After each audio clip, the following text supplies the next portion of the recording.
अस्सलाम वालेकुम। कैसे हैं आप सब लोग? तो आज का जो टॉपिक है, आज का टॉपिक या आज की लेक्चर की अगर मैं बात करूं तो आज का जो हमारा लेक्चर है वो फाइनेंशियल स्टेटमेंट के हवाले से है। आज का जो हमारा लेक्चर है वो है फाइनेंशियल स्टेटमेंट के हवाले से। तो फाइनेंशियल स्टेटमेंट के लेक्चर के अंदर हमने क्या डिस्कस करना है, कितना डिस्कस करना है, तो आप लोगों को एक बात मैं स्टार्टिंग से ही बता देता हूँ कि फाइनेंशियल फाइनेंशियल स्टेटमेंट का लेक्चर यानी लेक्चर नंबर 6 से ऑनवर्ड जितने लेक्चर आएंगे वो मोस्टली फाइनेंशियल स्टेटमेंट पे ही बेस होंगे, क्योंकि फाइनेंशियल स्टेटमेंट बहुत ही बड़ा ब्रॉड टॉपिक है। और एज ए अगर मैं इंट्रोडक्शन और बिगिनर लेवल पे भी बात करूं तब भी ये ब्रॉड टॉपिक है, मुझे आप लोगों को इन डेप्थ समझाना होगा। तो यूं फाइनेंशियल स्टेटमेंट के ऊपर मेरे बहुत सारे लेक्चर आपको मिलेंगे। लेक्चर 6 भी फाइनेंशियल स्टेटमेंट पे होगा, लेक्चर 7 भी इंशाल्लाह फाइनेंशियल स्टेटमेंट पे होगा, लेक्चर 8 भी फाइनेंशियल स्टेटमेंट पे होगा, लेक्चर 9 भी फाइनेंशियल स्टेटमेंट पे होगा, लेक्चर नंबर 10 भी फाइनेंशियल स्टेटमेंट पे होगा। ऑलमोस्ट 5 to 6 लेक्चर मैं एक्सपेक्ट करता हूँ कि मैं शायद बनाऊँ फाइनेंशियल स्टेटमेंट पे, ताकि जो इंट्रोडक्शन टू अकाउंटिंग जो स्टूडेंट्स है जो कि पहली बार अकाउंटिंग को अप्रोच कर रहे हैं, पढ़ रहे हैं, उनके लिए क्या हो, आसानी हो। चले, बिस्मिल्लाहिर्रहमानिर्रहीम। रब्बि इश्रह ली सदरी व यस्सिर ली अमरी वाहलुल उक़दतम मिन लिसानी यफ़क़हू क़ौली। मैंने आप लोगों के सामने डॉक्यूमेंट बना के रखा हुआ है और सारा मैंने आप लोगों के लिए टाइप भी किया हुआ है। सही है कि भाई क्या क्या डिस्कस करने वाले हैं, किस तरह डिस्कस करेंगे। और आज इंशाल्लाह एक सवाल भी मैं सॉल्व कराऊंगा। सही है, सवाल भी सॉल्व कराऊंगा। कोई बड़ा सवाल नहीं होगा, छोटा ही सवाल होगा, लेकिन आज थोड़ा कॉन्सेप्ट मैंने आप लोगों को देना है। सही है, चलिए बिस्मिल्लाह रहमान रहीम। अगर बात करें फाइनेंशियल स्टेटमेंट की तो आपके दिमाग में क्या आता है? अगर मैं कहूँ फाइनेंशियल स्टेटमेंट तो आपके दिमाग में क्या आता है, बताइए। सर हमारे दिमाग में तो कुछ नहीं आता। चले मैं शेयर कर देता हूँ। फाइनेंशियल स्टेटमेंट, देखें, फाइनेंशियल स्टेटमेंट, स्टेटमेंट के लफ्जी मायने है कोई कागज का पन्ना, कोई रिटर्न डॉक्यूमेंट, कोई डॉक्यूमेंट से कुछ तहरीर किया गया हो। और जब फाइनेंशियल का लफ्ज लिख दिया जाए यानी वो एक ऐसा कागज का डॉक्यूमेंट है, एक ऐसा कागज का पन्ना है जिसमें मॉनेटरी टर्म्स के हवाले से डिस्कशन की गई है। सही है। और अकाउंटिंग के अंदर फाइनेंशियल स्टेटमेंट का मतलब ये है कि एक डॉक्यूमेंट, एक कागज का पन्ना जिस पे कंपनी की परफॉर्मेंस और पोजीशन बताई गई है, जिसपे कंपनी की परफॉर्मेंस और पोजीशन बताई गई है। सर परफॉर्मेंस का क्या मतलब, सर पोजीशन का क्या मतलब? फॉर एग्जांपल एक कंपनी ने ड्यूरिंग द ईयर 1 2-3 लाख का रेवेन्यू कमाया या करोड़ों का रेवेन्यू कमाया, उसका इतना प्रॉफिट आया, तो इसे हम कहते हैं परफॉर्मेंस। और at the end of the year, साल के आखिरी दिन, उसने इतने कर्जे देने हैं, उसके पास उसने इतने पैसे रिसीव करने हैं, उसके पास इतना कैश बैलेंस मौजूद है, उसके पास इतनी बिल्डिंग मौजूद है, तो वो एज एड आज की तारीख में आपके पास ये मौजूद है। तो फाइनेंशियल पोजीशन का मतलब क्या होता है कि आज की तारीख पे आपके पास क्या मौजूद है। फाइनेंशियल परफॉर्मेंस का मतलब क्या होता है कि पूरे साल आपने क्या किया। रिपीट करें, फाइनेंशियल परफॉर्मेंस का मतलब क्या, कि पूरे साल आपने क्या किया। पूरे साल मैंने इतना रेवेन्यू कमाया, पूरे साल मैंने इतना खर्चा किया।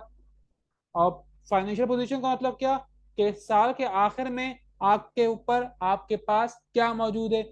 मेरे मेरे ऊपर इतना कर्जा है, मुझे इतना कर्जा लेना है, मुझे इतना अकाउंट रिसीवेबल रिसीव करना है, मुझे इतना अकाउंट पेबल पे करना है, मेरे पास इतना कैश बैलेंस है, मेरे पास इतनी बिल्डिंग्स है, मेरे पास इतने लैंड्स है। तो ये फाइनेंशियल पोजीशन में डिस्कस करते हैं। और फाइनेंशियल परफॉर्मेंस में क्या, कि पूरे साल आपने क्या किया। अब आज ही जरा रीड करते हैं।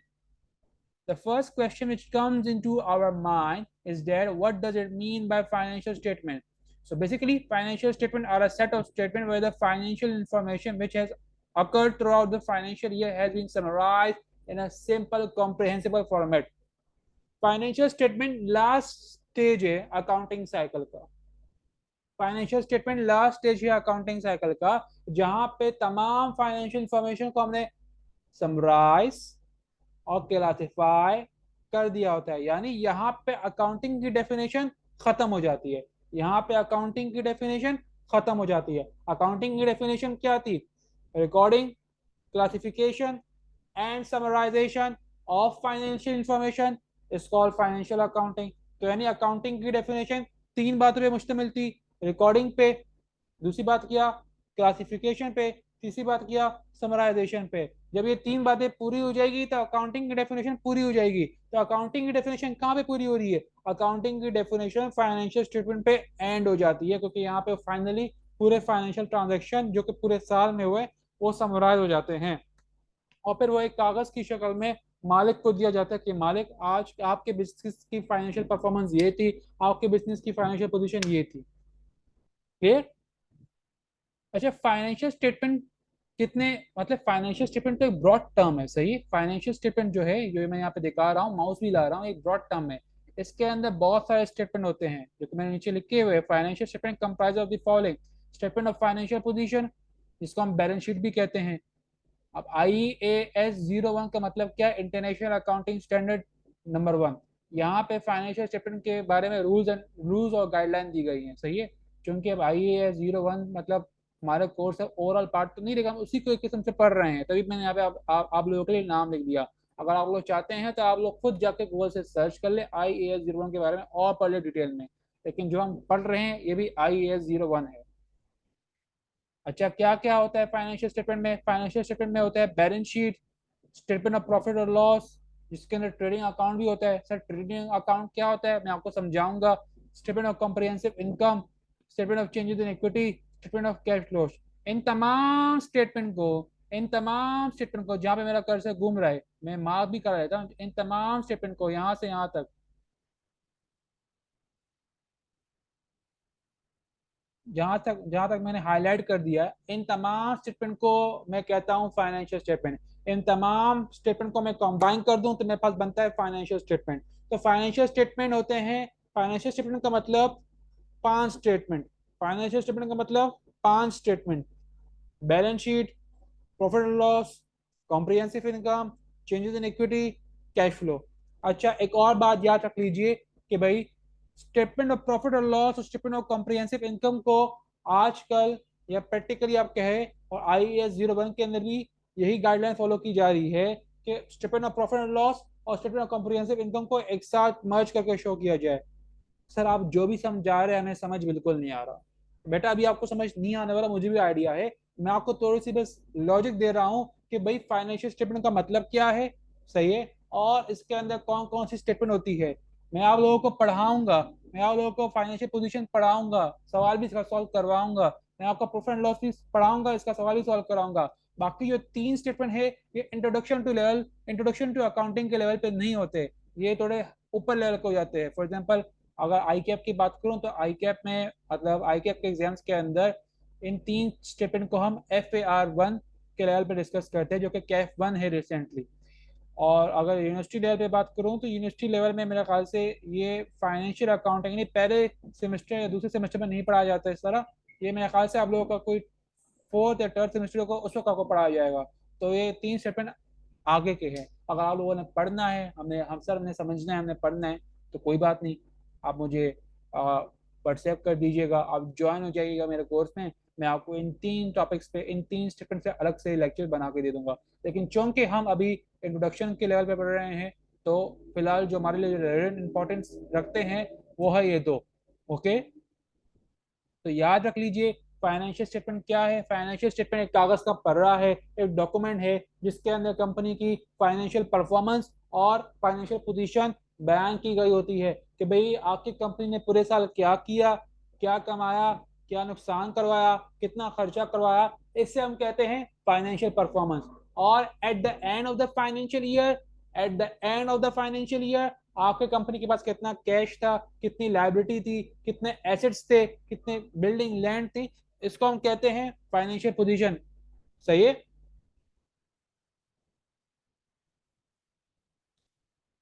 आ जाइए statement of profit and loss, मैंने लिखा भी हुआ है, इसको जरा पढ़ लेते हैं। टेंशन नहीं लेनी, मैं आपको सिर्फ ये थोड़ा रीड आउट करवा रहा हूँ। जैसे ही रीड आउट हो जाएगा, आज इसका मैं सवाल ही आप लोगों को सवाल कराऊंगा, इसका सवाल ही मैं आप लोगों से ही सॉल्व कराऊंगा, खुद आपके साथ बैठ के सॉल्व करूंगा, ताकि आप लोगों को क्लैरिटी हो जाए।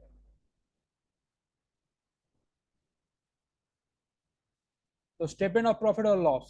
In the statement of profit and loss, the profit or loss earned or incurred by the business is presented. यानी बिजनेस से जितना इनकम अर्न किया जितना एक्सपेंसेस, जितना लॉस इंकर किया, उसको प्रेजेंट उसको शो किया जाता है.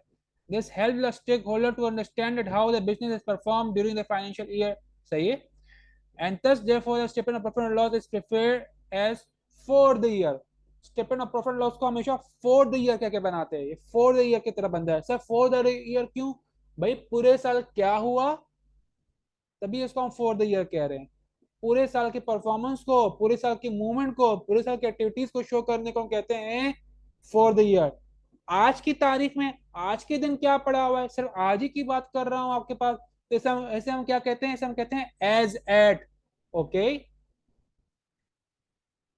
As it shows the performance of the business for a financial year. Following account head are included within the statement of profit and loss.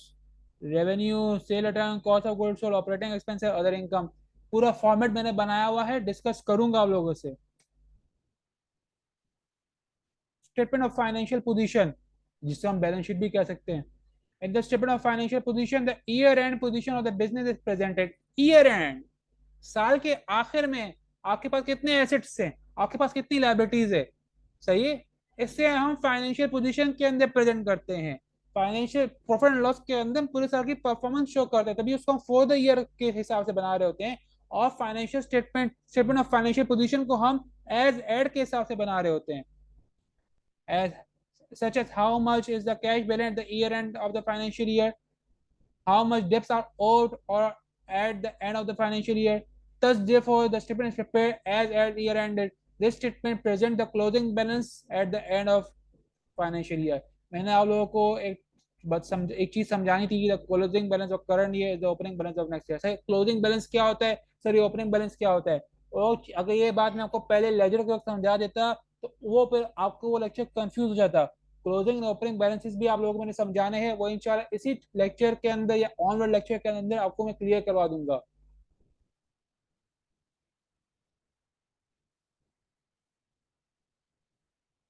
सही. Sir asset equal to capital plus liability, इससे हम कहते हैं accounting equation. Accounting equation के सवाल भर के आ रहे होते हैं एग्जाम में. सही है.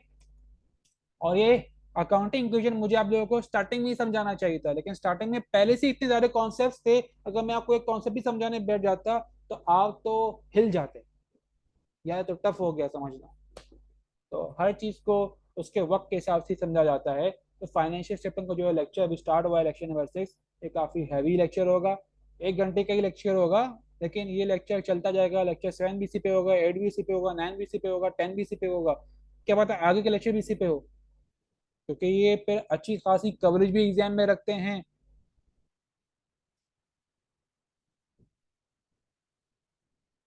Financial statement, statement of profit and loss इस तरह दिखता है. स्टेटमेंट ऑफ फाइनेंशियल पोजीशन इस तरह दिखता है. सर क्या मतलब? Statement of profit and loss के अंदर हम लिख रहे होते हैं कि आपके बिजनेस ने इस साल कितना रेवेन्यू अर्न किया, इस साल कितने एक्सपेंसेस इनकर किए, इस साल कितना प्रॉफिट कमाया, इस साल कितना टैक्स देना पड़ा, इस साल कितने एक्सपेंसेस किए. इन बातों को हम लिखते हैं स्टेटमेंट ऑफ प्रॉफिट और लॉस के अंदर. तो वो ये रहा, मैं आप लोगों के सामने इसको एक्सप्लेन करता हूँ. देखिए सेल्स, बिजनेस ने जितना सेल अर्न किया हो उसको सेल को सबसे पहले लिखेंगे, और सेल रिटर्न अगर कोई हुआ हो उसको हम लेस करवा देंगे. तो जो बच जाएगा वो कराएगा नेट सेल. नेट सेल के ऊपर हम साइड पर टोटल करके एक अलग से लिख देंगे. ओके. फिर less of cost of good sold, फिर हम इसमें से cost of good sold less करेंगे. सब कॉस्ट ऑफ गुड सोल्ड का मतलब क्या, आप लोग याद कर लीजिए. वो एक एंट्री जो कि मैंने आप लोगों को समझाई थी स्टार्टिंग में, वो एक एंट्री आ जाइए, लेके जाता हूँ, मसला ही नहीं है. रिकॉल हो जाएगा अभी आप लोगों को, कोई बड़ी बात नहीं है. Sold goods on account ₹23,000, costing ₹19,000, ये एंट्री देख रहे हैं. इस एंट्री को आप रिकॉल कर लीजिए. सर कौन से लेक्चर में हमने डिस्कस किया था, लेक्चर 2 और 3 के अंदर डिस्कस किया था हमने, जाके देख लीजिए लेक्चर. लेकिन वो लेक्चर के उस लेक्चर में हमने आपको एंट्री समझाई थी. अभी हम फाइनेंशियल स्टेटमेंट पढ़ रहे हैं. फाइनेंशियल स्टेटमेंट के अंदर लिखते हैं ओपनिंग स्टॉक, कि भाई साल के शुरू में आपके पास कितना स्टॉक पड़ा हुआ था. सर क्लियर नहीं हुआ, आपने क्या कहा, फिर से समझाया, हमें फिर से समझाया. सबसे पहले आप लिखेंगे सेल्स, उसमें से आप सेल रिटर्न लेस कर देंगे.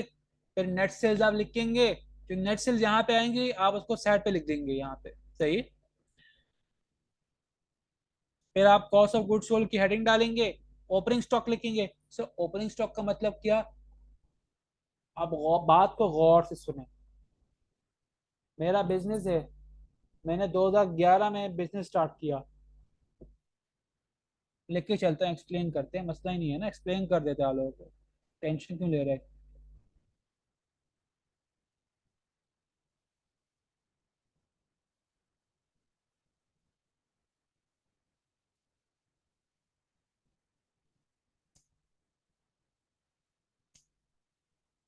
अभी गौर से देखे, मैं आप लोगों को ओपनिंग एंड क्लोजिंग बैलेंसेस का कॉन्सेप्ट दे रहा हूँ, सही है?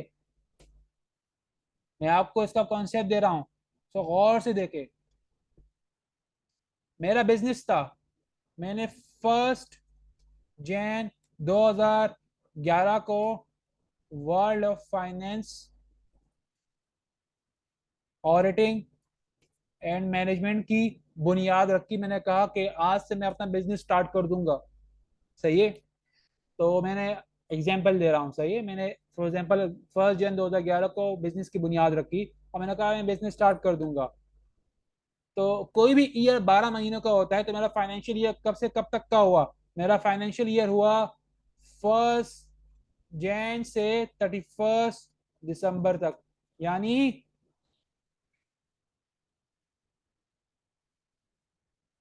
कि 12 मंथ्स का पीरियड, सही है? मैंने 1 जन 2011 को बिजनेस स्टार्ट किया, और 1 जन से 31 दिसंबर तक मेरा ईयर एंड हो गया। ओके है?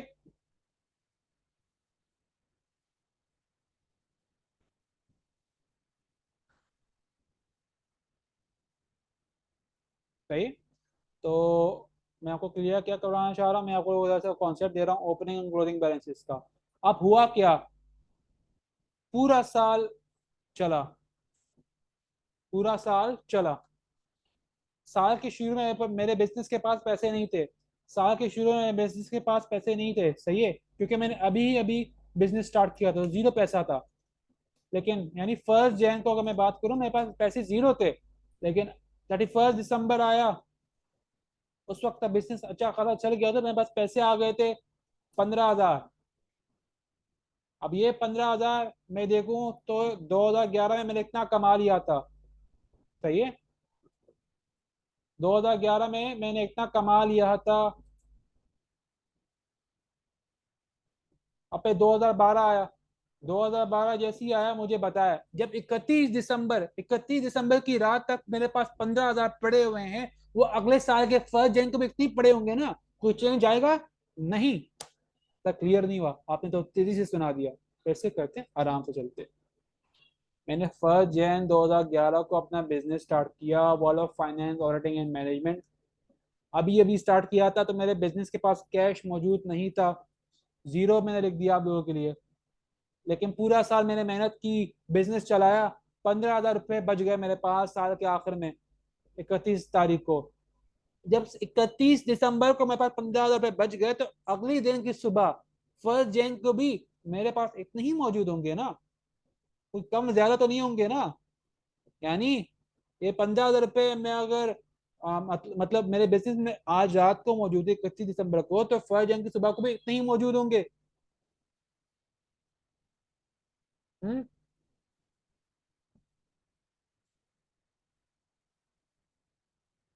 एक सेकंड में जरा सेटिंग सेट कर देता हूँ।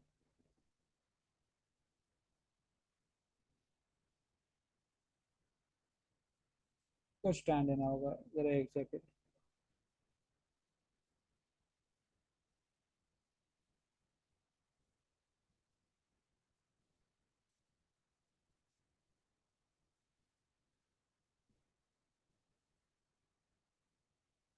मेरे ख्याल से लाइट लो थी। अभी आप लोगों को क्लियर हो जाएगा, मैं नजर आ रहा हूँ शायद स्क्रीन पे। हाँ। तो मैं क्या कह रहा था? मैं ये कह रहा था कि भाई 1 जैन पहला साल था, बिजनेस स्टार्ट किया, पैसे जीरो थे, 31 दिसंबर को 15,000 आ गए। वो अगले साल के 2012 1 जैन को भी इतने ही मौजूद होंगे ना?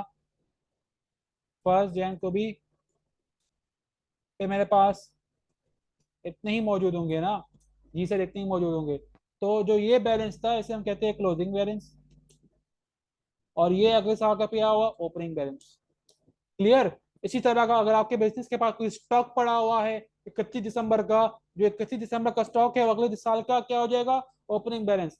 सर रुपये जी जो जीरो है क्या ये ओपनिंग बैलेंस होगा, नहीं, जीरो ओपनिंग बैलेंस नहीं है। सर क्यों, जब आप कह रहे हैं 31 दिसंबर को 15,000 ऐसा का क्लोजिंग है, वो फर्स्ट जन को 15,000 ओपनिंग बन जाता है, तो वे फर्स्ट जन का जीरो ओपनिंग क्यों नहीं कह सकते, इस वजह से क्योंकि मैंने फर्स्ट जन को तो बिजनेस स्टार्ट किया था। ये ओपनिंग तब होता अगर मैं अपने बिजनेस को 2010 से स्टार्ट करता, लेकिन जिस तारीख को मैंने बिजनेस स्टार्ट किया हुआ है तो उस साल का तो कोई ओपनिंग होता ही नहीं है। सही है, उस साल का तो ओपनिंग ही जीरो होते हैं। क्यों, क्योंकि मैंने बिजनेस अभी अभी स्टार्ट किया होता है ना। क्लियर। तो इसी तरह हम फिर से आते हैं फॉर्मेट पे, सेल लिखेंगे आप, आराम से क्लियर करा देता हूँ। देखिए ये है फॉर्मेट ऑफ फाइनेंशियल स्टेटमेंट। अभी मैं आप लोगों को पढ़ा रहा हूँ स्टेटमेंट ऑफ प्रॉफिट और लॉस, उसका फॉर्मेट आप लोगों को मैं समझा रहा हूँ। सही है।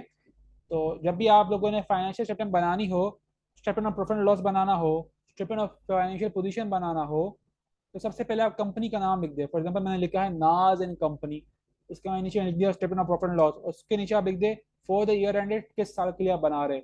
सिमिलरली फाइनेंशियल पोजीशन के लिए भी यही करना है, नाज and company statement of financial position. अच्छा यहाँ पे मैंने फॉर द ईयर एंडेड लिख दिया, मैंने बाय मिस्टेक लिख दिया।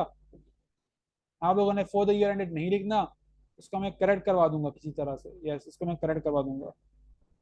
ओके, तो आप लोगों ने यहाँ पे एज एट ईयर एंडेड लिखना है। सही है, एज एट ईयर एंडेड लिखना है। मुझसे ये गलती हो गई है, आप लोग ये गलती मत दोहरा दीजिएगा। खैर हम अभी स्टेटमेंट ऑफ प्रॉफिट लॉस पढ़ रहे हैं। तो ओपनिंग स्टॉक क्या है, पिछले साल का जो क्लोजिंग स्टॉक था इस साल का ओपनिंग बन गया, जिस तरह मैंने आपको कैश की एग्जांपल समझाई। अब अपनी बिजनेस का 15,000 रुपए, सही है, जो कि 2012 में ओपनिंग बन गया। परचेजेस आपने सारा जितनी परचेजेस की उसको लिख दे। इंश्योरेंस एंड ट्रांजेक्ट, सर ये क्या है, समझा दूंगा। कॉस्ट ऑफ गुड्स सोल्ड, इन सबको प्लस करेंगे तो cost of goods sold available for sale, और जब आप इसमें से लेस करेंगे तो आपके पास कॉस्ट ऑफ गुड्स सोल्ड बच जाएगा सर, उसके ऊपर आप यहाँ पे लिख देंगे। और सेल में से जब इसको माइनस करेंगे आपके पास ग्रॉस प्रॉफिट आ जाएगा, उसमें से आप बाकी एक्सपेंसेस माइनस करेंगे, अदर इनकम प्लस करेंगे तो profit before interest and tax आ जाएगा। तो ये जो है ये मैं आप लोगों को वक्त के साथ साथ जब हम सवाल सॉल्व करेंगे समझा दूंगा। फॉर्मेट की टेंशन ना ले, अभी आपको लोगों को खतरनाक लग रहा होगा क्योंकि अभी आप लोगों को कुछ आइडिया नहीं है, समझ आएगा ही नहीं। अभी जो मैं आपको चीज चीज समझाना चाह रहा हूँ आप लोग उसको नोट कर लीजिए कि भाई ओपनिंग एंड क्लोजिंग बैलेंसेस का मतलब क्या होता है, मैंने आपको लोगों को अभी समझा दिया। सही है। और मैंने आप लोगों को फाइनेंशियल स्टेटमेंट के बारे में समझा दिया कि वो क्या होता है, फाइनेंशियल स्टेटमेंट का मतलब क्या है, statement of profit and loss के अंदर हम क्या लिखते हैं, स्टेटमेंट ऑफ फाइनेंशियल पोजीशन के अंदर हम क्या लिखते हैं। सही है। Statement of profit and loss हमेशा फॉर द ईयर एंडेड बनता है, स्टेटमेंट और फाइनेंशियल पोजीशन हमेशा एज ए ईयर एंडेड बनता है। आज का जो मेन टॉपिक था करवाने का जो रीजन था वो ये था मैं आप लोगों को एडजस्टमेंट के बारे में समझाऊं। सर एडजस्टमेंट्स, सर क्या कहना चाह रहे हैं आप, अभी आप लोगों को मैं समझाना चाह रहा हूँ एडजस्टमेंट्स के बारे में। सही है।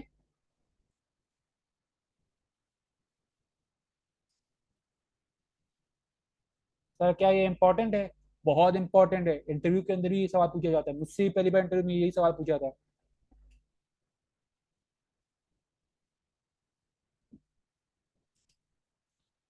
देखिए जब भी कोई कंपनी अपना ट्रायल बैलेंस बना लेती है, जब भी कोई कंपनी अपना ट्रायल बैलेंस बना लेती है, क्योंकि ट्रायल बैलेंस तो ईयर एंड पे बन जाता है लेकिन ईयर एंड पे बहुत सारी एडजस्टमेंट इस तरह होती है, बहुत सारी ट्रांजेक्शन इस तरह होती है, बहुत सारी ट्रांजेक्शन इस तरह होती है जो कि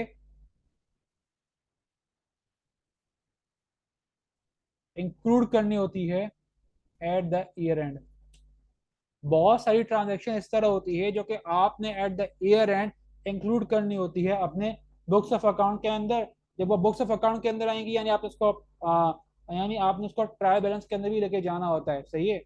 तो एडजस्टमेंट्स कोई कहे अकाउंटिंग के अंदर आप लोगों ने कहना ये है, एडजस्टमेंट्स वो ट्रांजेक्शन है, एडजस्टमेंट वो ट्रांजेक्शन है जो कि हमने at the end of the financial year अपने बुक्स ऑफ अकाउंट के अंदर रिकॉर्ड करनी होती है, उसको हमने ट्रायल बैलेंस में रिकॉर्ड करना होता है और इन देन फाइनेंशियल स्टेटमेंट में लेके जाना होता है।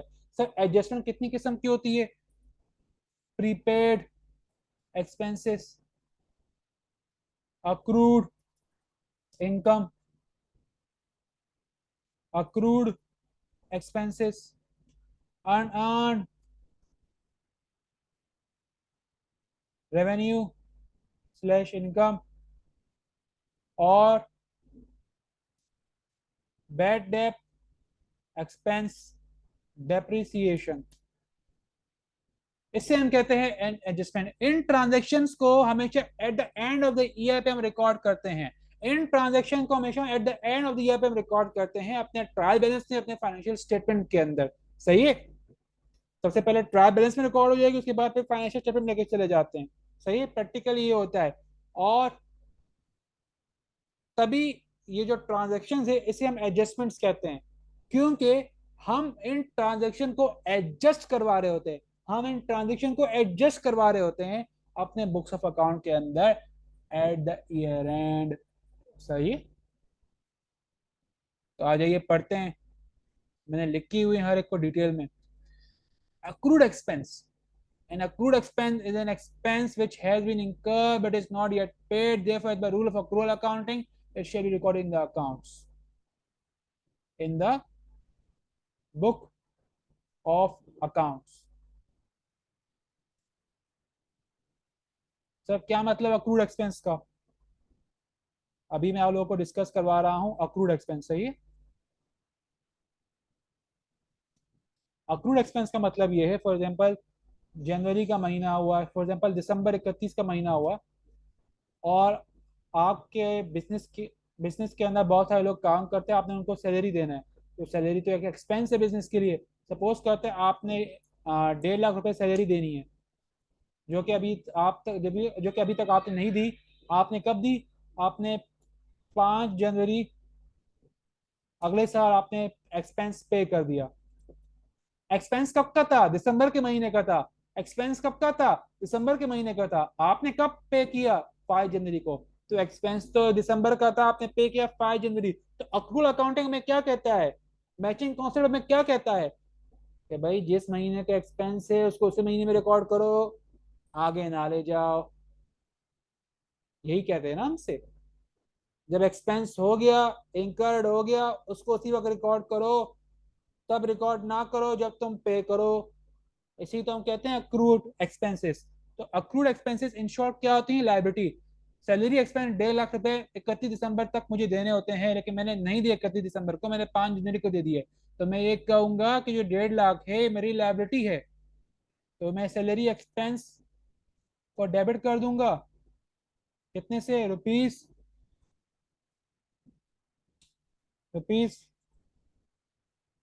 डेबिट कर दूंगा, और सैलरी पेबल को रुपीस 1.5 लाख से क्रेडिट कर दूंगा। इस तरह मैंने डबल एंट्री मुकम्मल कर ली और मैंने अपने अकाउंट्स के अंदर एक लायबिलिटी रिकॉर्ड कर ली। इससे हम कहते हैं अक्रूड एक्सपेंसेस। तो जब भी बिजनेस जब भी किसी बिजनेस का ईयर एंड आता है तो उन दिनों ये ट्रांजेक्शन उनको रिकॉर्ड करनी होती है, क्योंकि वो लोग सैलरी अगर अगले महीने पे कर रहे हैं, जनवरी में पे कर रहे हैं, तो दिसंबर की सैलरी तो दिसंबर में ही रिकॉर्ड होगी, एक्सपेंस भी दिसंबर में रिकॉर्ड होगा। लेकिन जब हम किसी एक्सपेंस को पे नहीं करते, जब भी हम किसी एक्सपेंस को पे नहीं करते, वो हमारी लायबिलिटी बन जाती है। सही, जब आप किसी एक्सपेंस को पे नहीं करते वो हमारी लायबिलिटी बन जाती है। ओके, तो ये था अक्रूड एक्सपेंस का कॉन्सेप्ट। वेजेस पेबल, आपने बिजली का बिल नहीं दिया दिसंबर का, इलेक्ट्रिसिटी बिल पेबल, आपने वेजेस नहीं दिए तो वेजेस पेबल। इन अक्रूड एक्सपेंस आपको समझाया ना, पैसे रीड करते हैं। An accrued expense is an expense which has been incurred, यानी खर्चा हो चुका but is not yet paid, लेकिन आपने अभी तक पैसे नहीं दिए, आपने देने हैं। जब आपने देने हैं तो ये लायबिलिटी है। लायबिलिटी क्या होती है? ऑब्लिगेशन। ऑब्लिगेशन क्या होती है? कर्ज होती है। सर ये हमने कहाँ पढ़ा था? ये हमने स्टार्टिंग के लेक्चर्स के अंदर ही पढ़ा था, लेक्चर नंबर 1 के अंदर। देख रहे हैं, वो कॉन्सेप्ट उठ के यहां तक आ रहा है। अगर आप लोगों ने वो गलत पढ़ा, वहां पे तवज्जो नहीं दी, तो यहां तक भी आपको कुछ समझ नहीं आएगा। accrued income, an accrued income is an income which has been earned but the sum of money is not yet received, such as sales on account or credit। Sir समझाइए, और इसको मैं डिलीट करता हूं, मैं आपको अभी समझाता हूं। accrued income, मैंने जनवरी के मंथ में रुपीस 15 लाख तक की क्या की थी, सेल, सामान बेचा था। मैंने जनवरी के महीने में 15 लाख तक का सामान बेचा था। सर क्या आपने कैश पे बेचा था या फिर आपने ऑन अकाउंट बेचा था, उधार पे बेचा था? मैंने उधार पे सामान बेचा था। मैंने उधार पे सामान बेचा था। जब मैंने सामान उधार पे बेचा था तो वो पैसे मुझे रिसीव होंगे, उनको मैं बाद में रिसीव करूंगा। सही है। जब मैं उनको रिसीव करूंगा, वो मुझे रिसीव होंगे, तो यानी मुझे पैसे मिलेंगे। पैसे क्या है, पैसे कैश है, मुझे कैश मिलेगा। और अगर ये वही सामान है जिसको मैं हमेशा रोज लेन देन के अमल में बेचता रहता हूँ, तो इसे हम क्या कहते हैं, अकाउंट रिसीवेबल। अगर ये सेल है ऑन अकाउंट, इसे हम क्रेडिट भी कह सकते हैं। तो फिर आपने फिर एंट्री रिकॉर्ड करनी होगी, account receivable rupees 15 lakh debit. और इसी को फिर आपने क्रेडिट करना होगा, क्योंकि रेवेन्यू स्लैश सेल इंक्रीज होता है क्रेडिट साइड पे। सर लेकिन ये तो जनवरी की थी। तो बेटा हो सकता है कि आपने दिसंबर में कोई ऐसी सेल की हो जिसके अभी तक आपको पैसे नहीं मिले। दिसंबर 31 को आपने कोई ऐसी सेल की हो 15 लाख की जिसके अभी तक आपको अभी पैसे नहीं मिले, पैसे आपको मिलेंगे। तो ये तो अक्रूड इनकम हुआ। सही है। अक्रूड इनकम कह दे, अक्रूड रेवेन्यू कह दे, क्योंकि इनकम रेवेन्यू के अंदर भी फर्क है, मैंने आप लोगों को समझाया था। Revenue is the earning which has been earned from the normal course of business, whereas the earning other than the normal course of business is regarded as income. याद कर लीजिए, किताबों की दुकान में बंदा किताबें बेच के जो पैसे कमाता है उसे हम कहते हैं रेवेन्यू। और अगर वो किताबों की दुकान में अपने पंखा बेच दे क्योंकि वो खराब हो गया था, तो उसे हम रेवेन्यू नहीं कहेंगे, उसे हम क्या कहेंगे, इनकम। पैसे रीड करते हैं। An accrued income is an income which has been earned but the sum of money is not yet received, such as sales on account, account receivable, commission receivable. इस तरह की चीजें आप लोगों ने हमेशा रिकॉर्ड करनी होती है। फॉर एग्जाम्पल 31 दिसंबर को आ, आप किसी के लिए कमीशन पे काम कर रहे थे, आप कमीशन एजेंट थे, आपने किसी के लिए काम कर लिया, उसने आपको पैसे नहीं दिए। तो फिर आपने यहाँ पे आके अपने बुक्स में एक एंट्री रिकॉर्ड करनी होगी, कमीशन रिसीवेबल डेबिट। भाई आपने कमीशन के पैसे लेने, आपने किसी के लिए कमीशन पे काम किया, अभी तक आपको पैसे नहीं मिले, ईयर एंड खत्म हो गया, तो आप उस एंट्री को तो रिकॉर्ड करेंगे ना। जिस महीने का रेवेन्यू है उसको उसी महीने में रिकॉर्ड करो, जिस महीने का एक्सपेंस है उसको उसी महीने में रिकॉर्ड करो। इसलिए किसकी वो है फाउंडेशन, एक कौन सा कॉन्सेप्ट है, एक्चुअल कॉन्सेप्ट है, ये मैचिंग कॉन्सेप्ट है। जाके रिवाइज कर लीजिए, लेक्चर 1 और 2 के अंदर मौजूद है अच्छा खासा। और इसको मैं क्रेडिट कर दूंगा कमीशन इनकम। मैंने किसी को सामान उधार पे भेजा, या फिर मैंने किसी के लिए कमीशन पे काम किया जिसके पैसे अभी तक मुझे नहीं मिले, मुझे पैसे मिलेंगे, तो तभी मैंने उसका कह दिया कमीशन रिसीवेबल। और चूंकि ये मेरा रेवेन्यू का पार्ट नहीं था, तभी मैंने उसका कमीशन इनकम से क्रेडिट कर दिया। सही है। क्योंकि इनकम और रेवेन्यू इंक्रीज होता है कहाँ पे, क्रेडिट साइड पे। कहाँ पे होता है इंक्रीज, क्रेडिट साइड पे। क्लियर।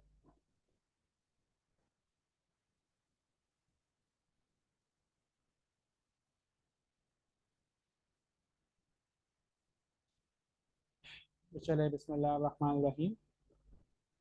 तो प्रीपेड एक्सपेंस में आपको समझा चुका हूँ, सॉरी माय मिस्टेक।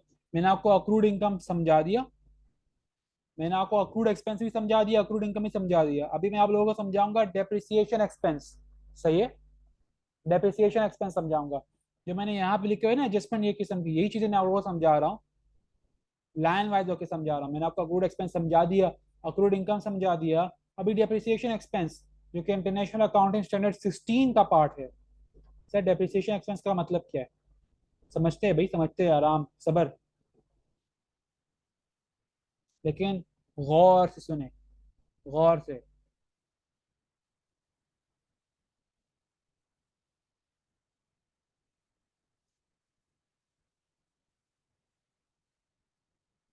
आपका बिजनेस था, आपका बिजनेस चल रहा है, और 1 जैन को आपको ज़रूरत पड़ गई, यार मतलब बिजनेस तो अल्हम्दुलिल्लाह अच्छा जा रहा है, लेकिन हमारे बिजनेस में यार मतलब हमारे जो वो है ऑर्गेनाइजेशन में यहाँ पे एसीज वगैरह कम लगे हुए हैं, गर्मी काफ़ी ज़्यादा होती है, तो आपने खर्चा किया, आपने 1 जनवरी को खर्चा किया, आपने 2 लाख तक के एसीज ले लिए, सही है। उनकी कॉस्ट आपको क्या पड़ी, 2 लाख। अब वक्त के साथ साथ एसी की जो वैल्यू है वो कम होती जाएगी। एसी वक्त के साथ साथ पहले जैसा तेज नहीं होगा, तो वक्त के साथ साथ कमजोर होता जाएगा। एसी की भी आप मेंटेनेंस करवाते जाएंगे, तो वक्त के साथ साथ हर चीज अपनी वैल्यू कम कर देता है। वक्त के साथ साथ हर चीज खराब होने लग जाती है, सही है। इंसान जब खराब हो सकता है तो फिर मशीनें क्या चीज है। तो वक्त के साथ साथ जो आपने एसी लिया है 2 लाख का, ये भी वक्त के साथ साथ खराब हो जाएगा, सड़ जाएगा, गड़ जाएगा। तो जब तक आप चला सकते हैं चला ले। तो आपने 2 लाख की कॉस्ट तक का एसी खरीद लिया, और जब आपने खरीद लिया आपको बताया गया है इसकी जो यूजफुल लाइफ है वो है 2 साल। यानी जो आपने 2 लाख के एसी खरीदा है, आप उसको 2 साल तक ही चला पाएंगे। यानी ये आपका नॉन करंट एसेट तो है, क्योंकि 1 साल से ज्यादा का बेनिफिट दे रहा है, 2 साल तक का। जब आप इसके बेनिफिट को लेंगे पहले साल, तो अगर मैं कहूँ तो आपने 2 लाख में से 1 लाख का बेनिफिट तो कंज्यूम कर लिया, बाकी 1 लाख अगले साल करेंगे। तो डेप्रिसिएशन एक्सपेंस का मतलब क्या है। डेप्रिसिएशन एक्सपेंस कहता है कि मैं हूं वो एक्सपेंस जो कि किसी एसेट की कमी को, उसके खराब होने को, उसके मतलब यूजेज को रिफ्लेक्ट करता है।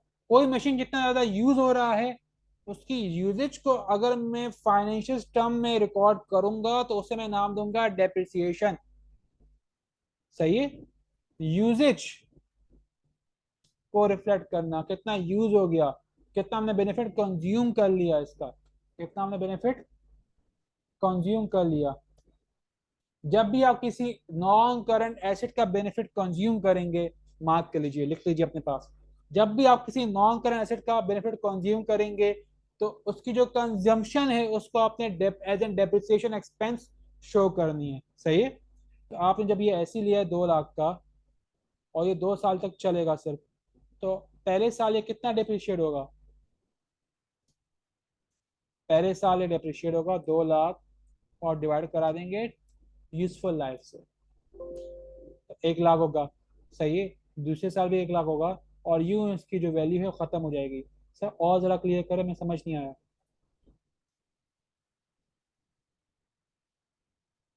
आ जाइए, ये है 1 जनवरी 2011, आपने ऐसी लिया है, इसकी कॉस्ट आपको क्या पड़ी, 2 लाख। आपको उसकी यूजफुल लाइफ पता थी कि 2 साल तक चलेगा, आपको कह दिया, तो जो ऐसी है वो फिर मतलब 2 साल तक ही चल पाएगा, सही है। आप 2 साल तक ही बेनिफिट ले सकते हैं। लेकिन उस बेनिफिट को जब आप कंज्यूम करते हैं, उसे हम फाइनेंशियल अकाउंटिंग में नाम क्या देते हैं, डेप्रिसिएशन का, सही है। तो मैंने यहाँ पे कर दिया डेप्रिसिएशन एक्सपेंस, कितना पहले साल कितना कंज्यूम होगा, 2 लाख को डिवाइड कर दें आप 2 से, तो 1 लाख आ गया आपके पास। अगर मैं देखूं तो आपने 1 लाख तक का बेनिफिट ले लिया, 31 दिसंबर तक आपने 1 लाख तक का बेनिफिट ले लिया, सही है। तो अभी आप बताएं आपके पास कितना बेनिफिट और बचा है लेने को। आप अभी सिर्फ और ले सकते बेनिफिट 1 लाख तक का, इससे ज्यादा तक का नहीं। और इसे हम कहते हैं कैरिंग वैल्यू। देखिए, जब आपने ऐसी खरीदा, आपने उसको कॉस्ट पे खरीदा था, 2 लाख का आपने खरीदा था। जब आपने 2 लाख का खरीदा था, तो जो 2 लाख की जो अमाउंट है, वो तमाम का तमाम आप एज बेनिफिट कंज्यूम करेंगे। उस 2 लाख में से आप 1 लाख ऑलरेडी कंज्यूम कर चुके हैं, क्योंकि ऐसे ही 2 साल तक चलेगा। तो 1 साल पे 1 लाख पहले साल कंज्यूम हो जाएगा बेनिफिट उसका, और 2 लाख और 1 लाख, 1 लाख दूसरे साल। तो पहले साल के जब आपने बेनिफिट कंज्यूम कर लिया, तो आपने 2 लाख में से 1 लाख माइनस कर दिया। अब जो बेनिफिट आपने शो किया है, आपने इसको 1 लाख कह दिया कि भी आप अभी इतना और कंज्यूम कर सकते हैं। तो जो वैल्यू बच जाती है, तो जो वैल्यू बच जाती है एसेट की, एसेट क्या है, भूल तो नहीं है एसेट क्या है। एसेट एक रिसोर्स है जिसको ऑर्गेनाइजेशन ने कंट्रोल किया होता है, और जिससे ऑर्गेनाइजेशन बेनिफिट लेता है। ऐसी से ऑर्गेनाइजेशन बेनिफिट ले रहा था, 2 लाख का ऐसी था, पहले साल उसने 1 लाख का बेनिफिट लिया, दूसरे साल 1 लाख का बेनिफिट लेगा, सही है। तो 31 दिसंबर को मेरे पास जो वैल्यू बची, 1 लाख बची, कि इतना और बेनिफिट मैं ले सकता हूँ। 1 लाख तो कंज्यूम कर लिया मैंने, सही है। 1 लाख तो मैंने कंज्यूम कर लिया।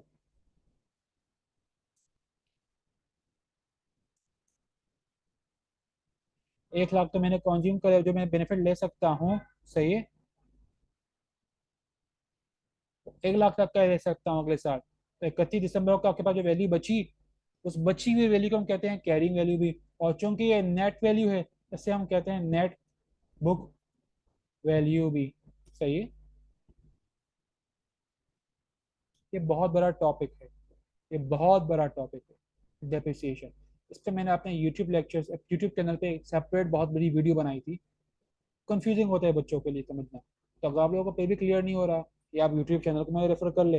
अगर आपको फिर भी नहीं हो रहा, अगर आपको वहाँ से करना नहीं है, अगर आप मुझसे समझना चाहते हैं तो व्हाट्सएप कर लीजिए, मैं आपको समझा दूंगा। फिलहाल आप अब इतने का बेनिफिट ले सकते हैं। तो जो जो डेप्रिसिएशन है, इसकी एंट्री क्या बनेगी? डेप्रिसिएशन एडजस्टमेंट है ना, एक 31 दिसंबर को बनी है, तो इसकी एंट्री क्या बनेगी? अकाउंटिंग में इसकी एंट्री बनती है depreciation expense rupees 1 lakh debit. Sir आपने इसको एक्सपेंस क्यों कहा? जब भी कोई एसेट कंज्यूम हो जाता है, जब भी किसी एसेट का बेनिफिट ले लेते हैं, तो वो एक्सपेंस बन जाता है। जब भी किसी एसेट का आप यूज कर लेते हैं, उसकी यूजेज एक्सपेंस बन जाती है। तभी इसको मैंने कह दिया डेप्रिसिएशन एक्सपेंस, सही है।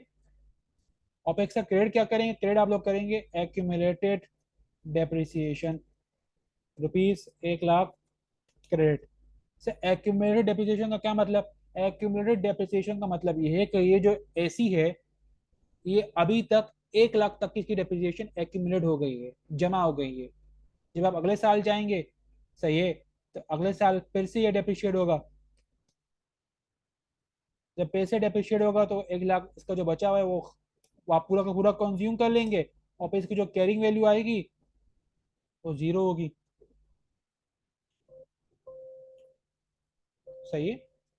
जब वो जीरो होगी, तो यानी आपने अपने पूरे एसेट का बेनिफिट ले लिया। तो दूसरे साल आप ये पहले साल की एंट्री थी, ईयर 1, और ये दूसरे साल की एंट्री है, ईयर 2। तो आप फिर से यही एंट्री बनाएंगे दूसरे साल भी।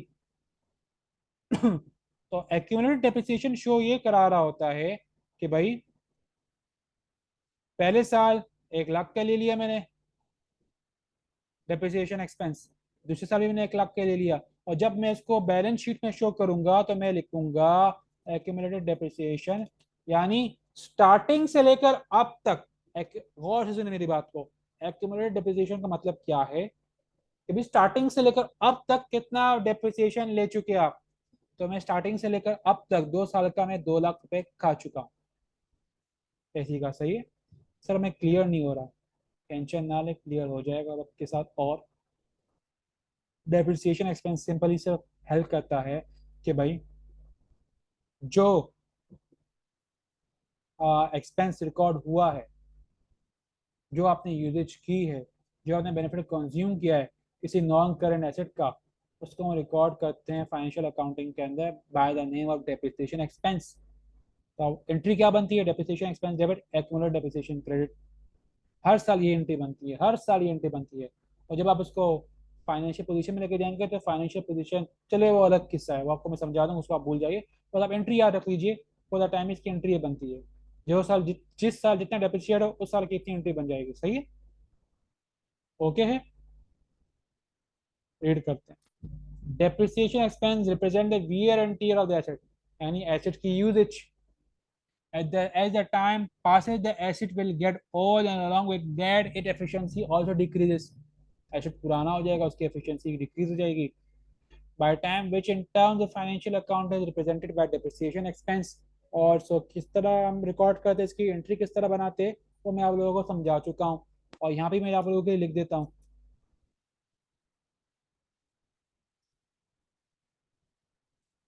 कि भाई हम डेप्रिसिएशन एक्सपेंस डेबिट करते हैं और एक्यूमुलेटेड डेप्रिसिएशन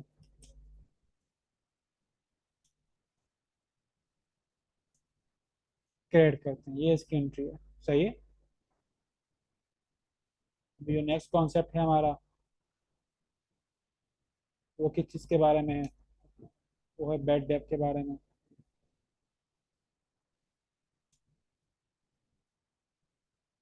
सर बैड डेब्ट का मतलब क्या? ये मैं आपको फिर से समझाता हूँ। बैड डेब्ट समझते हैं अभी हम। सही है। अभी हम क्या समझने जा रहे हैं? बैड डेब्ट समझने जा रहे हैं। आपने किसी बंदे को, कस्टमर ए है, आपने उसको सामान बेचा 1 लाख तक का। सही, उधार पे आपने बेचा। सही है। आपने सेल ऑन क्रेडिट किया था उसको। आपने उधार पे सामान बेचा। सर सामान कब बेचा हमने? आपने उधार पे सामान बेचा था। और आपने कब बेचा? आपने 1 जनवरी 2011, यानी साल के पहली तारीख पे आपने इतने का सामान बेच दिया उसको उधार पे। साल के पहली तारीख पे आपने उसको उधार पे सामान बेच दिया। अब पूरे अब पूरे 12 महीने गुजर गए, वो बंदा नहीं आया, उसने आपको पैसे नहीं दिए। पूरे साल आपने वेट किया उस बंदे का। आपने 1 जनवरी 2011 को उसको सेल किया था 1 लाख का। काते पे बेचा था, उधार पे आपने उसको सामान बेचा था कि भाई मैं आपको उधार पे सामान बेच रहा हूँ। सही है। लेकिन पूरा साल गुजर गया, उसने अभी तक आपको आपके पैसे नहीं दिए, तो आपके दिल में डर पैदा हो गया, यार क्या ये मुझे पैसे देगा भी या नहीं देगा? इज ही गोइंग टू पे मी और नॉट? तो आप डर गए, यार ये मुझे देगा भी या नहीं देगा। तो जो अंदेशा है कि क्या पता मेरा नुकसान हो जाए, मेरे 1 लाख रुपए डूब जाए, इसे हम कहते हैं बैड डेब्ट एस्टीमेट। इसे हम क्या कहते हैं? बैड डेब्ट एस्टीमेट। उस एस्टीमेट के बेसिस पे हम एक एक्सपेंस रिकॉर्ड करते हैं। तो 31 दिसंबर आया, आपने कहा यार मुझे लगता है कि जो मेरा 1 लाख है ना, उसमें से मुझे 50% क्या पता ना मिले। उसमें से मुझे क्या पता 50% ना मिले। तो आपने 31 दिसंबर को एंट्री रिकॉर्ड की, bad debt expense rupees 50%। 1 lakh का कितना होता है? 50,000 होता है। तो आपने किस तरह पता लगा लिया? टेंशन क्यों ले रहे हो यार? 50% लो, उसको मल्टीप्लाई करा दो आप सिर्फ 1 लाख से, 50,000 आ जाएगा। तो बैड डेप एक्सपेंस आपने 50,000 रिकॉर्ड कर लिया। आपने एस्टिमेट लगाया कि मुझे 50% क्या पता ना मिले, यानी आपको 50% नहीं मिलेंगे, 50% बाकी मिल जाएंगे, आपका आइडिया ये है। तो आपने 50% जो आपको डर लग रहा था कि मुझे क्या पता ना मिले, तो आपने अपने डर के बेसिस पे रिकॉर्ड किया बैड डेप एक्सपेंस 50,000 का। वो डेबिट हो गया। अब सर क्रेडिट क्या करे? क्रेडिट पे हम करते हैं provision for bad debt expense ₹50,000 credit. सब provision for bad debt expense का मतलब क्या कि भाई मैं अभी से अपना दिमाग बना रहा हूँ, सोच के जा रहा हूँ, एक प्रोविजन बना लिया मैंने, एक जखीरा मैंने बना दिया कि क्या पता मुझे 50,000 रुपये ना मिल पाए। सही है। कि क्या पता मुझे 50,000 रुपये ना मिल पाए। इसको आपने रिकॉर्ड कर लिया। इस एंट्री को हम कहते हैं बैड डेप एस्टीमेट एंट्री। सही है। इस एंट्री को हम क्या कहते हैं? Bad debt estimate entry. आपने इसको रिकॉर्ड कर लिया। अब अगला साल आया, सॉरी, हाँ अब अगला साल आया, आपने एंट्री रिकॉर्ड कर दी अपने एस्टीमेट के बेसिस पे, और ये एडजस्टमेंट की एंट्री थी, आपने इसको अपने बुक्स और ट्रायल बैलेंस के अंदर रिकॉर्ड भी कर लिया। अब ये एंट्री आप लोगों ने याद रखती है, जब भी आप एस्टीमेट बनाएंगे, बैड डेप एक्सपेंस डेबिट होगा, provision for bad Depp credit होगा। सर प्रोविजन का मतलब क्या? आपने आइडिया लगा लिया, आपने सोच लिया कि भाई इतने पैसे मुझे नहीं मिलेंगे, आप पहले से एक जखीरा बना रहे हैं, प्रोविजन बना रहे हैं अपने फ्यूचर लॉसेस का। अपने फ्यूचर लॉसेस का आप अभी से एक आइडिया बना रहे हैं, जिससे हम कहते हैं प्रोविजन। अब पहला साल गुजर गया, आपने ईयर 1 के एंड पे ये एंट्री बना दी। आपने ईयर 1 के एंड पे ये एंट्री बना दी, ये एंट्री बना दी। अब ईयर 2 का स्टार्ट आया, कस्टमर ए आया आपके पास भागते हुए, माफ कर लीजिए भाईजान, मैंने आपको पूरे 1 साल तक सता के रखा, मैंने आपको आपके 1 लाख रुपए नहीं दिए पिछले साल, इसके लिए माफी मांगता हूँ। आप ये लीजिए अपने 1 लाख रुपए। आप शॉक में, हाँ मुझे 1 लाख रुपए ये बंदा दे रहा है? सही है। तो उसने आपको कैश दिया, तो आपने कैश उससे ले लिया 1 लाख। तो आप मुझे बताया, जब क्रेडिट सेल होता है, जब आपने पहली बार सेल की थी, आपने उस वक्त क्या एंट्री बनाई थी? आपने उस वक्त एंट्री बनाई थी अकाउंट रिसीवेबल ये मैं यहाँ पे बना लिख रहा हूँ, सही है। अकाउंट रिसीवेबल ₹1,00,000 डेबिट और रेवेन्यू ₹1,00,000 क्रेडिट। अब तो मैं उस अकाउंट रिसीवेबल का पूरा रिसीव हो गया है ना, तो आपने फिर अकाउंट रिसीवेबल के जो पैसे थे चूंकि अभी आपको मिल गए, तो आपने अकाउंट रिसीवेबल को भी हटा देना है अपने अकाउंट से। जब आपको किसी चीज के पैसे मिल गए हैं तो वो अकाउंट हेड क्यों रखे फिर आप? अब वो जो अकाउंट रिसीवेबल था उसको आपको पैसे मिल गए, रिसीव हो गए हैं, अब वो अकाउंट रिसीवेबल हमारा कैश में कन्वर्ट हो गया, तभी मैं अकाउंट रिसीवेबल को खत्म कर रहा हूँ। जब मैंने ऐसे अकाउंट रिसीवेबल एसेट है, जब मैंने एसेट को खत्म करना होता है यानी उसको डिक्रीज करना होता है, तो मैं क्या करता हूँ, क्रेडिट, तभी मैं क्रेडिट कर रहा हूँ। और कैश चूंकि मुझे रिसीव हो चुका है उसको मैंने डेबिट कर दिया। लेकिन आप परेशान थे यार, पिछले साल तो मैंने प्रोविजन बना के रखा हुआ था यार बैड डेbt का, कि यार ये तो मैंने तो प्रोविजन बना लिया है, इसने तो 50,000 मुझे पूरे के पूरे दे दिए। अब जो प्रोविजन आपने बनाया वो फिर आपने चूंकि एस्टिमेट बेसिस पे बनाया था, तो आप उसको अगले साल आके चेंज कर सकते हैं। आपने जो भी एंट्री एस्टिमेट बेसिस पे बनाई थी आप अगले साल आके उसको चेंज कर सकते हैं। मैं बेड डेप एस्टिमेट की सिर्फ बात कर रहा हूँ, सर, ये और किसी चीज़ की मैं बात नहीं कर रहा।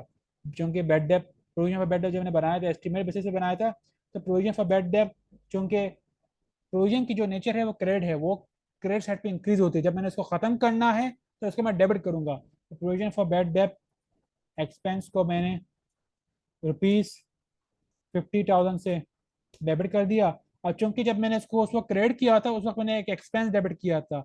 अब चूंकि ये प्रोविजन फॉर बेड डेप जो एक्सपेंस का जो वो था मैंने एंट्री बनाई थी क्रेडिट पे, अब चूंकि ये अभी प्रोविजन नहीं रहा, अब मुझे पैसे पूरे के पूरे मिल चुके हैं, तो मैं एक अदर इनकम के नाम से एंट्री रिकॉर्ड करूंगा ₹50,000 के। भाई जो मैंने पहले एक एक्सपेंस रिकॉर्ड किया था वो एक्सपेंस नहीं रहा, उसके मुझे पैसे मिल गए, तभी मैं इसको अदर इनकम कह रहा हूँ।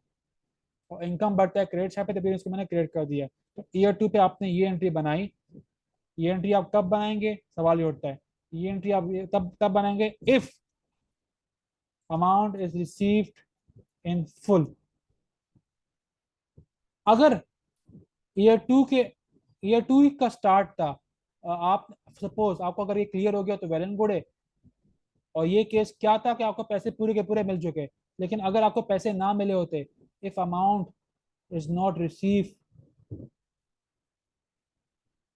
इन फुल, अगर आपको पूरे के पूरे पैसे ना मिले होते, सही है, और वो बंदे आके कह देते यार मेरे पास 1,00,000 तो नहीं है, 50,000 ही ले लो, यानी आपका जो एस्टिमेट था बिल्कुल सही था, आपका जो एस्टिमेट था वो बिल्कुल सही था, तो फिर आप क्या करेंगे, आपको 50,000 रुपये मिल गए, सबसे पहले आप कैश रिकॉर्ड कर ले, कैश ₹50,000 डेबिट।